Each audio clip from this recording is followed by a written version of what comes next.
आपने घर में कोई पेट पाल रखा है तो एक बड़ी कॉमन समस्या रहती है वॉमिटिंग की। बहुत बार उस आपके डॉग को या पपी को उल्टी हो जाया करती है। उसका कारण आपको नहीं समझ में आता है, उसका क्या उपाय करना है, क्यों हो रहा है उल्टी, क्या क्या इसके कारण हो सकते हैं।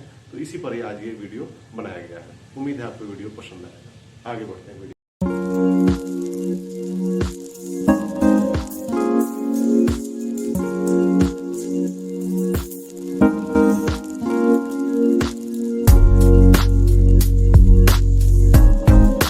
आपके डॉग ने उल्टी कर दी है या वॉमिट कर दिया है, तो सबसे पहले हम लोग समझते हैं वॉमिटिंग है क्या, क्या इसके कारण है, क्या और क्या कैसे इसको मैनेज किया जा सकता है, इसका ट्रीटमेंट क्या हो सकता है, या फिर इसका उपाय क्या है इससे बचाव का कि बार बार आपको इस परेशानी से जूझना ना पड़े।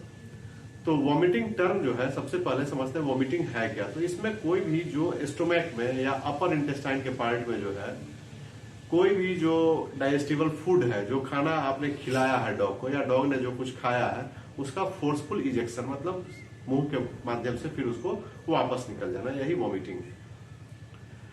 तो वॉमिटिंग के समय जो है कुछ एक सिम्टम्स उसमें डॉग्स में आते हैं आपके, जैसे कि काफी बेचैनी हो जाएगा, नॉजिएटिंग टेंडेंसी, मिचली आना उसको हो जाएगा, काफी रेस्टलेस हो जाएगा, बेचैन हो जाएगा या बहुत बार डिप्रेशन में चला जाएगा, पेट दर्द भी हो सकता है। तो इस तरह का समस्या कुछ कुछ आता है। तो अब हम लोग देखेंगे कि वॉमिटिंग का पहला चीज तो जान लीजिए कि बहुत सारा कारण हो सकता है, केवल एक सिंगल कारण वॉमिटिंग का नहीं। वॉमिटिंग बहुत सारा डिजीज में जो है बहुत सी बीमारियों का लक्षण भी हो सकता है। तो सबसे पहले हम लोग बात करते हैं उसके फीडिंग बिहेवियर पर, जहां जिसके कारण वॉमिटिंग हो सकता है कि हुआ हो उसको।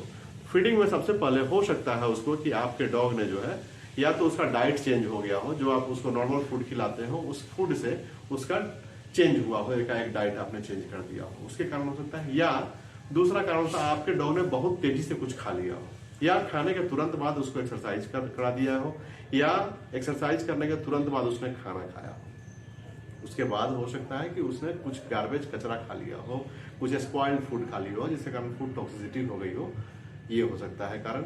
या फिर आपके डॉग ने कुछ अननेचुरल थिंग्स खा लिया हो, जैसे घास ज्यादा खा लिया हो या डंग खा लिया हो, उस तरह का कुछ भी खा लिया हो।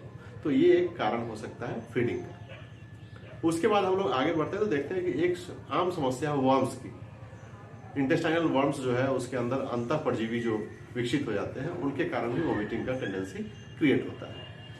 तो अगर इसके अलावे जो है फिर बहुत सी बीमारियां हैं जिसमें आपके डॉग को ये समस्या वॉमिटिंग की हो सकती है। उसमें कुछ बैक्टीरियल या वायरल इन्फेक्शन हो सकते हैं, जैसे पार्वो वायरस में सबसे कॉमन है ये वॉमिटिंग का टेंडेंसी। उसके अलावा अपच हो जाए, इंडाइजेशन हो जाए, जो खाना खाया वो उसको ठीक से पचा नहीं, उसके कारण हो जाए, या फूड इंटॉलरेंस या फूड एलर्जी वाला मामला हो जाए उसका, या गर्मियों के दिन है हीट स्ट्रोक लग जाए, लू लग जाए, उसका भी सिम्टम इसमें वॉमिटिंग होता है। उसके अलावा किडनी और लीवर का डिजीज हो सकता है, उसके डिस्फंक्शन और उसके फेल्योर हो सकते हैं।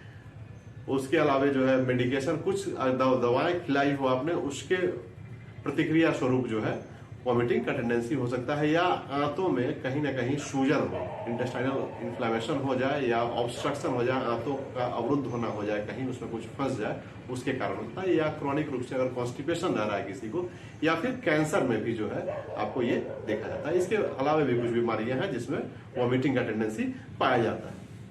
तो वॉमिटिंग को हम लोग सबसे पहले देखेंगे, डिफ्रेंशिएट करना होगा, इसमें अंतर पहचानना होगा वॉमिटिंग किस तरह का है।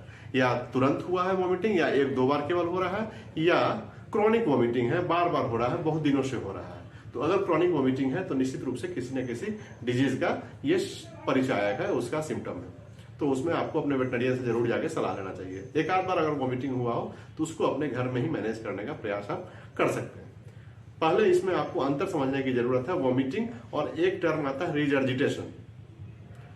उस दोनों में अंतर समझना। दोनों में जो है फूड बाहर निकलता है, लेकिन जहां वॉमिटिंग में जो है पार्शियली अनडाइजेस्टेड या डाइजेस्टेड फूड निकलता है, जिसमें बाइल जूस भी रहता है मिला हुआ, पीला रहेगा, खट्टा जैसा लगेगा, एसिड का उसमें इसेंस आएगा, तो वो जो है वॉमिटिंग है प्रॉपर। और रिजर्जिटेशन है जिसमें डॉग ने खाना खाया है और तुरंत ही सिर नीचे करके और उसने खाने को बाहर निकाल दिया है।